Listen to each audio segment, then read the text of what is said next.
ಅದರಿಂದ ನಾಗರಿಕರು ಕೂಡ ಪ್ರತಿಯೊಬ್ಬರು ಕೂಡ ಅವರ ಧರ್ಮದ ಪ್ರಕಾರ ಅವರು ಸಹಕಾರ ನೀಡಬೇಕಾಗಿದೆ.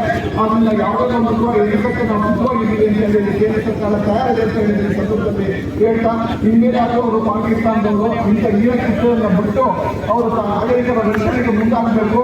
ಜನಸಾಮಾನ್ಯ ಜೊತೆ ಬೆರೆಯುವಂತಹ ಪಕ್ಕದ ರಾಜ್ಯಗಳ ಜೊತೆ ಬೆರೆಯುವಂಥ ಒಂದು ಸೌಜನ್ಯವನ್ನು ತೋರಿಸಬೇಕು ಅಂತ ಈ ಸಂದರ್ಭದಲ್ಲಿ ಇವತ್ತು ಇದಾಗಿ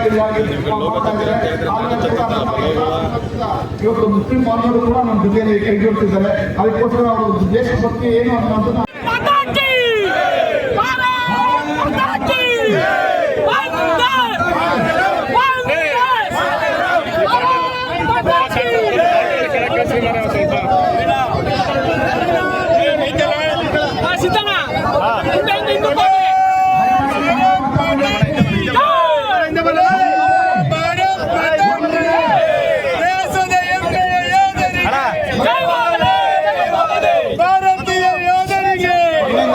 ವೈಟ್ ಸಿಗ್ತಿದೆ.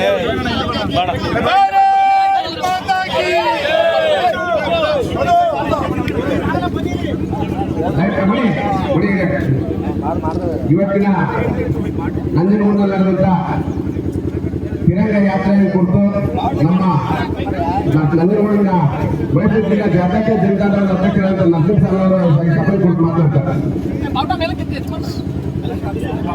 ಎಲ್ರಿಗೂ ನಮಸ್ಕಾರ. ಈಗಾಗಲೇ ಮಳೆ ನಮಗೆ ನಿಜವಾಗ್ಲೂ ದೇವರು ಕೂಡ ಸಹಕಾರ ಕೊಟ್ಟಿದ್ದಾನೆ ಅಂತ ಹೇಳಿದ್ರೆ ಇವತ್ತು ನಾವು ಶಿಷ್ಯನ್ಗೆ ಹೊರತಾಗ ಬೆಳವಣಿಗೆ ಮಳೆ ಬಂದೋದು.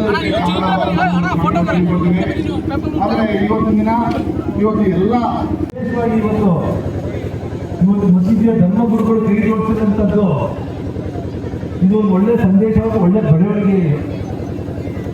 ನಾನು ಹೇಳ್ತಿದ್ದೀನಲ್ಲ, ಹಿಂದೂ ಮುಸ್ಲಿಂ ಅಂತ ಉಗ್ರಗಾಮಿಗಳು ನೋಡಿಲ್ಲ ನಮ್ಮನ್ನ. ಒಂದು ಭಾರತಕ್ಕೆ ಸಂದೇಶ ಕೊಡಬೇಕಾಗಿತ್ತು, ಉತ್ತರ ಕೊಟ್ಟಿದ್ದೀವಿ ನಾವು.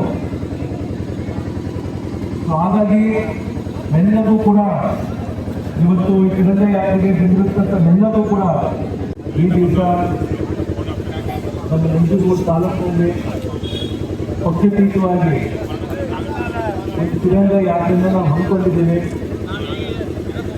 ಜೆಡಿಎಸ್ ಪಕ್ಷದ ಮುಖಂಡರು, ಕಾಂಗ್ರೆಸ್ ಪಕ್ಷದ ಮುಖಂಡರು ಮತ್ತು ಬಿಜೆಪಿ ಪಕ್ಷದ ಮುಖಂಡರು ವಿಶೇಷವಾಗಿ ಇವತ್ತು ನಮ್ಮ ನಾಗರಿಕರು ಮತ್ತು ಸಂಘ ಸಂಸ್ಥೆಗಳು, ನಮ್ಮ ಮಸೀದಿಯ ಧರ್ಮಗುರುಗಳು ಎಲ್ಲರೂ ಕೂಡ ಇವತ್ತು ಕೈ ಜೋಡಿಸಿ ಒಂದು ವಿಜಯ ಯಾತ್ರೆಗೆ ಹಮ್ಮಿಕೊಂಡಿದ್ದೇವೆ. ನಾವು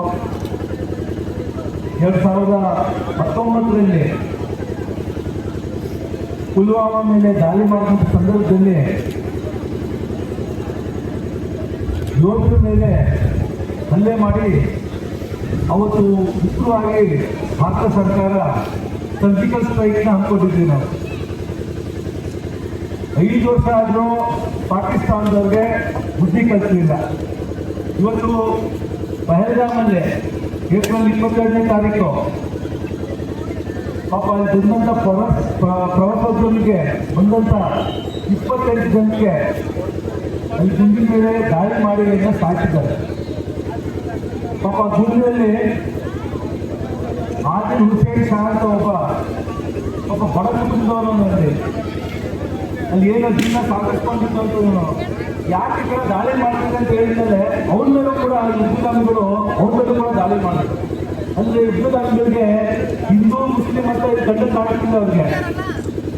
ಅವ್ರಿಗೆ ಭಾರತಕ್ಕೆ ಒಂದು ಸಂದೇಶ ರವಾನೆ ಮಾಡಬೇಕಾಗಿತ್ತು, ಮೋದಿಯ ಸಂದೇಶ ರವಾನೆ ಮಾಡಬೇಕಾಗಿತ್ತು.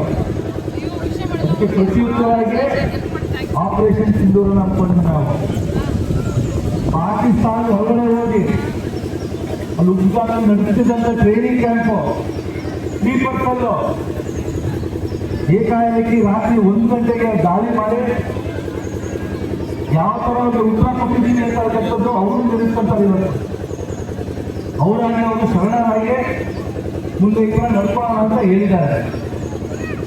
ಹಾಗಾಗಿ ಇವತ್ತು ನಾವು ವೀರ ಯೋಧರಿಗೆ ಅವ್ರಿಗೆ ನಾವು ಅಭಿನಂದನೆ ಸಲ್ಲಿಸ್ತಾ ಇವತ್ತು ನಾವು ನೀವು ಇಲ್ಲಿ ಸುರಕ್ಷಿತವಾಗಿ ಇದ್ದೀವಿ ಅಂತಂದ್ರೆ ಆ ಯೋಧರೇ ಕಾರಣ. ಹಾಗಾಗಿ ಇವತ್ತೊಂದು ತಿರಂಗ ಯಾತ್ರೆ ನಾವು ಹಮ್ಮಿಕೊಂಡಿರುವಂಥದ್ದು ನಮ್ಮ ವೀರ ಯೋಧರಿಗೆ ಎಲ್ಲರೂ ಕೂಡ ಅಭಿನಂದನೆ ಸಲ್ಲಿಸೋದಕ್ಕೋಸ್ಕರ ನಾವು ಪಕ್ಷದ ವತಿಯಿಂದ ಏನು ಎಲ್ಲರೂ ಸೇರಿಸ್ಕೊಂಡು ಈ ವಿಜಯ ಯಾತ್ರೆನ ಮಾಡಬೇಕು ಅಂತ ಹೇಳಿದ್ದಾರೆ, ತಿರಂಗ ಯಾತ್ರೆನ ಮಾಡಬೇಕು ಅಂತ ಹೇಳಿದ್ದಾರೆ.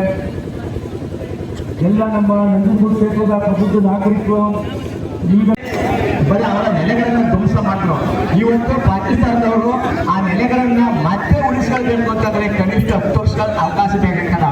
ಅದರಿಂದ ನಮ್ಮ ದೇಶದ ಸೈನಿಕರಿಗೆ ಬೆಂಬಲ ಕೊಡಬೇಕು, ನಮ್ಮ ದೇಶದ ಸೈನಿಕರಿಗೆ ಪ್ರೋತ್ಸಾಹ ಕೊಡಬೇಕು, ಈಗ ಮರಣವನ್ನ ಹೊಂದಿರತಕ್ಕಂಥ ಸೈನಿಕರ ಗೌರವಿಸಬೇಕು ಅಂತಕ್ಕಂಥ ದೃಷ್ಟಿಯಿಂದ ಇಡೀ ದೇಶದಲ್ಲಿ ಎಲ್ಲ ಸಂಘ ಸಂಸ್ಥೆಗಳು, ವಿದ್ಯಾರ್ಥಿಗಳು ಮತ್ತು ಮಹಿಳೆಯರು ಎಲ್ಲರೂ ಪಕ್ಷ ಭೇದವಿಲ್ಲದೆ ಇವತ್ತು ದೇಶದಾದ್ಯಂತ ತಿರಂಗ ಯಾತ್ರೆಯನ್ನು ಪ್ರಾರಂಭ ಮಾಡಿದ್ದಾರೆ.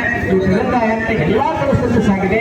ಅದೇ ರೀತಿ ನಂಜನಗೂಡಿನ ಜನತೆಯೂ ಸಹ ಈ ತಿರಂಗ ಯಾತ್ರೆಯಲ್ಲಿ ಭಾಗವಹಿಸಿ ನಮ್ಮ ಸೈನಿಕರಿಗೆ ಬೆಂಬಲವನ್ನು ಸೂಚಿಸತಕ್ಕಂಥದ್ದು ತುಂಬಾ ಸಂತೋಷದ ಸಂಗತಿ. ನಾವೆಲ್ಲರೂ ಸಹ ಅವರಿಗೆ ಗೌರವವನ್ನು ಸೂಚಿಸೋಣ, ಅವರಿಗೆ ಮತ್ತು ನಮ್ಮ